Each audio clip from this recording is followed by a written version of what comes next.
સુનીતાબેન. શું બનાવ બન્યો? આ બનાવ વ્યાજે રૂપિયા લીધા બાબત થયો છે.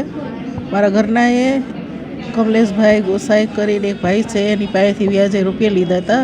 રકમ હતી 20,000 રૂપિયા, જેનું એ બંટા પેટે રોજ ડેઈલી 200 રૂપિયા વ્યાજ ભરતા.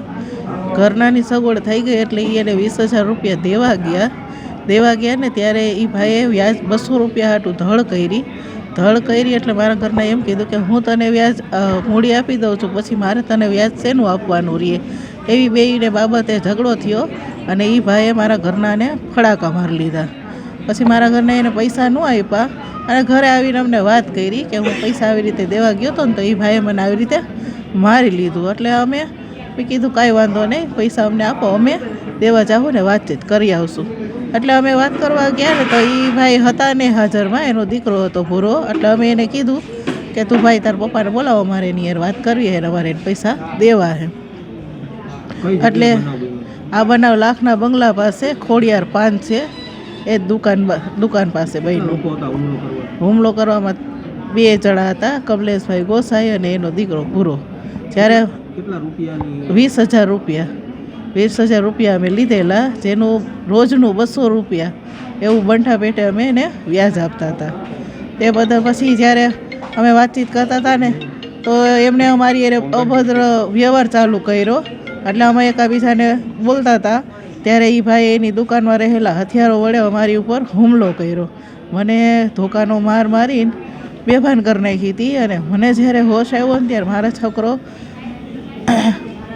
ડેથ થઈ ગયો હતો. એને છરીના ગોદા બાંધી હતા એને છોકરાએ. અને ત્યાં હું જ્યારે હોશમાં આવી ત્યારે પબ્લિક પાસે હેલ્પ માંગતી હતી, જ્યાં તમામ ઊભા હતા આવી રીતે એની પાસે મેં હેલ્પ માંગી તો કોઈ મારી હેલ્પ ન કરી, કોઈ મને કોલ ન કરવા દીધો કે કોઈ મારી મદદ ન કરી. અને એ ભાઈ કમલેશભાઈ એવા ડોન છે, એને એવું કીધું કે કોઈ આ બેનની મદદ કરશે ને તો હું એને મારી નાખીશ, અને હજી હાલે તારા નાના છોકરાને બોલાવ એને હું મારી નાખીશ. કે એક જો તારો પડ્યો એ કે આને એ કે બીજાને બોલાવી કે એને હું મારી નાખીશ. એવી રીતે મારી એને કરતો હતો. 2 બાપ દીકરા વચ્ચે, 2 બાપ દીકરો ભૂરો હતો અને આ કમલેશભાઈ હતા. અવારનવાર કાંઈ નહીં. હવે પહેલી જ વાર એની પાસેથી પૈસા લીધા ને પહેલી જ વાર આવું થઈ ગયું ને એને મારા મોટા છોકરાને આવી રીતે એની હત્યા કરી છે. હું સરકાર પાસે અપીલ કરું છું, જ્યાં સુધી મને ન્યાય નહીં મળે ત્યાં સુધી હું મારા છોકરાની બોડી નહીં સંભાળું. અને આની સામે મારો જેમ છોકરો વયો ગયો છે ને એમ એના છોકરાને ફાંસીની સજા મળે.